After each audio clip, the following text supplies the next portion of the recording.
Welcome to the IVF Journey with Dr. Michael Chapman, the podcast for couples who struggle with infertility and want to fulfill their dreams of becoming parents.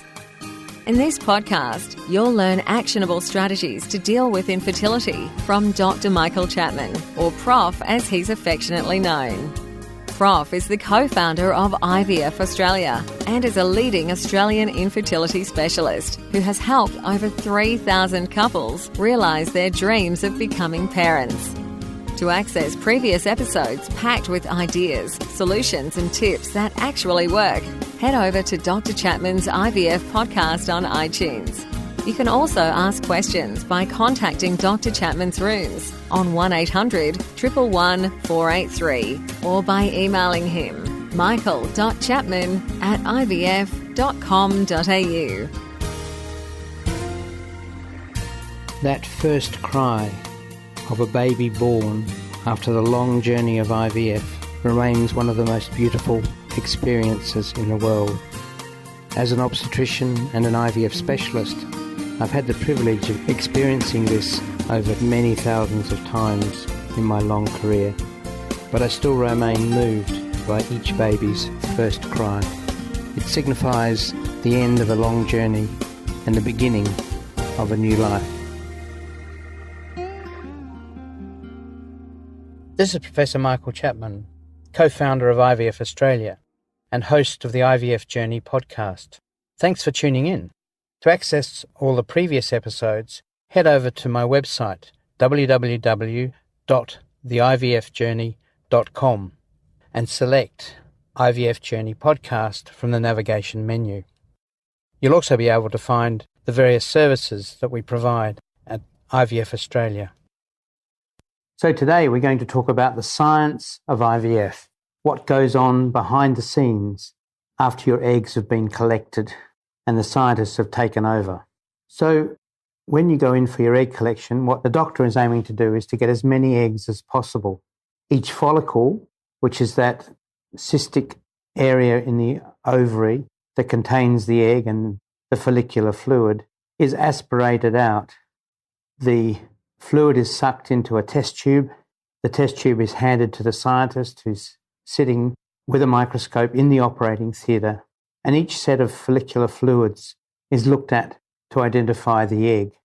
In about 80% of follicles, we will find an egg. So not every follicle has an egg that is harvestable. When the scientist finds the egg, she puts it into a culture medium in a warm test tube, and that's where it will stay in that nice warm environment all the way through until the embryo is put inside you. Temperature control for the embryo is vital.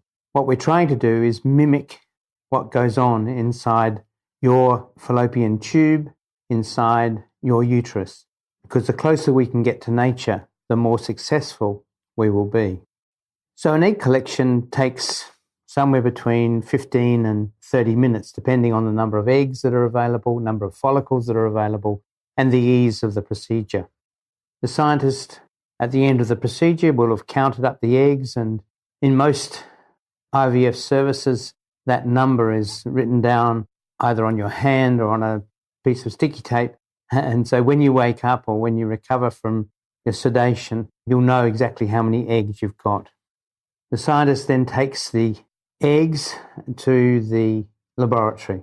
Again, they're put into an incubator to be kept at body temperature and in an environment with a lower oxygen concentration than the atmosphere outside that we breathe with each breath.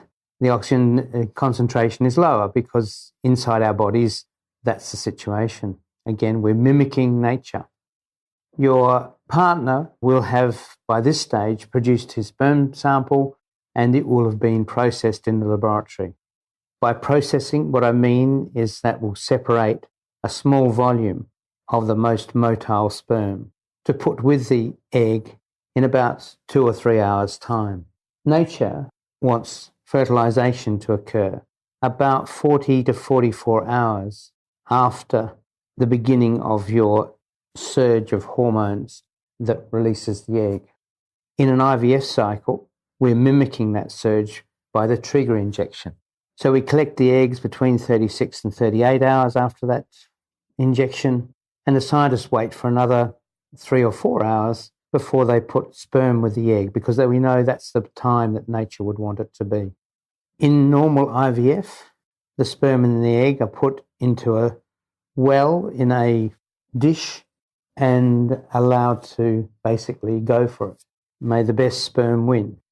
We put about 50,000 sperm around each egg, each in their own little receptacle, waiting for fertilization to occur. Those are then put aside into a new incubator, and in this incubator, they have their own personalized supply of gas, and the culture medium that they've been put into provides them with their personal food supply.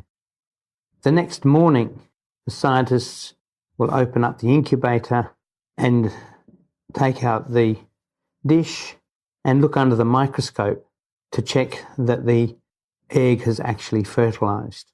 Now, we tell that by the fact there are two little dots. They look a little bit like two eyes in the middle of the egg. They're called the pronuclei. And each one of those are the chromosomes from the husband and the wife. At this point, fertilization has not yet occurred. The actual physical mixing of the chromosomes from both parties happens subsequent to this, in the few hours after this, something called syngamy. The Catholic Church doesn't regard a human being to have formed until they get the mixing of those chromosomes. So those two pronuclei signify that a sperm has entered, but do not necessarily, in their eyes, believe that a human being has been produced. Subsequent to that mixing of the genetic material, the syngamy phase, the first cell division will occur in the next 18 hours. And then that cycle begins, each cell dividing. So by day 3, we expect to see an 8-cell embryo. Sometimes they're 6, and sometimes they've gone beyond 8. But that's the average.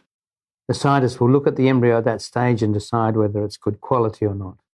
At that point of what's called the cleavage stage, it was traditional that we would transfer embryos into the body at that stage.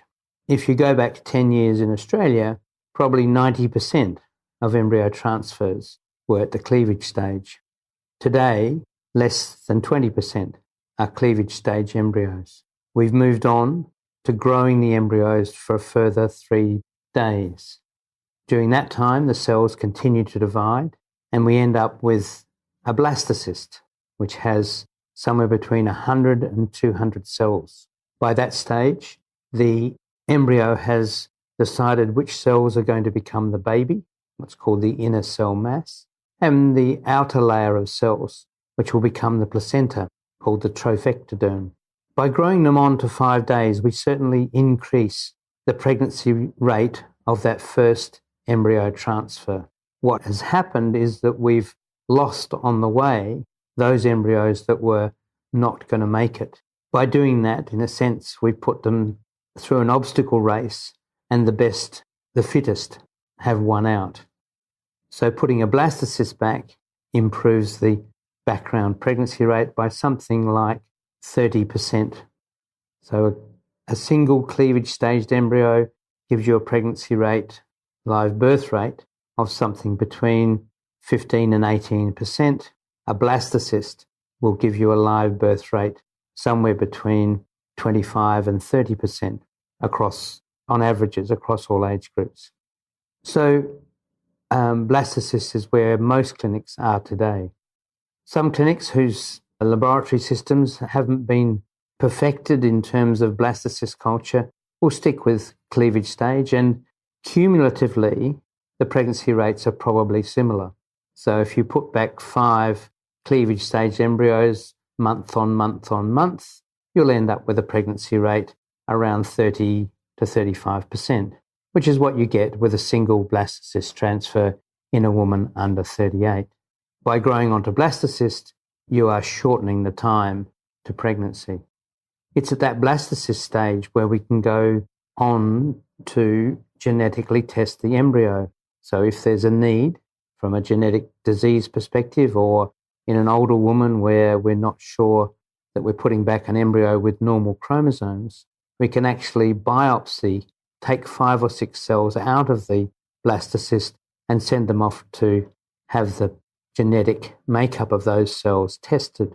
That work has revealed that a blastocyst in a woman at 30, even though it looks beautiful, has nicely expanded, has grown well, 40% of those embryos will actually be genetically abnormal and would never succeed in the uterus. By 40, the abnormality rate has gone up to over 80%.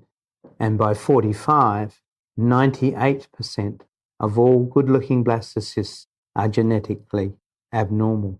So we followed an egg all the way through to becoming a blastocyst. It's a remarkable process that we're now able to watch with time-lapse photography. We can, every 15 minutes, take photographs of the embryo and watch it go through its various stages. There have been claimed that documenting those changes helps us pick a good embryo. It may be the case, but the data is not fully supportive as yet. So, in this episode, what we've done is track the eggs that you have harvested from you all the way through to a blastocyst. It's a delicate process, and we're getting better and better at it. I hope that when you go through this process, the outcome is positive.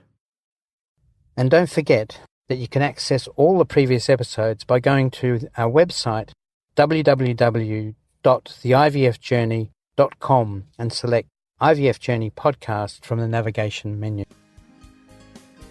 Thank you for listening to the IVF Journey with Dr. Michael Chapman, the podcast which helps couples negotiate their way through the IVF journey, all the way to parenthood. You can also ask questions by contacting Dr. Chapman's rooms on 1800 111 483 or by emailing him michael.chapman@ivf.com.au.